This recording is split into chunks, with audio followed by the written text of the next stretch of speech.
ஆண்டவரும் அருமை இரட்சகருமாய் இயேசு கிறிஸ்துவின் நாமத்தினால தம்பி ஆண்டனிக்காக சபையாக நாங்கள் இன்றைக்கு உன்னுடைய பிறந்த நாளை கொண்டாடும்படிக்கு இந்த சபை மக்களுக்கு நீ கொடுத்திருக்கிற இந்த அருமையான காணிக்கையினால அவர்களுக்கு இன்னைக்கு ஒரு 60 பேருக்கு நாங்கள் சாப்பாடு செய்வதற்கு கர்த்தர் உங்க மூலமா உதவி செய்திருக்கிறாரு.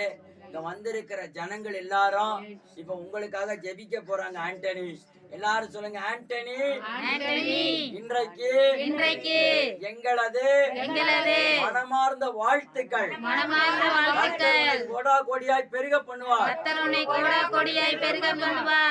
Happy birthday. Happy birthday.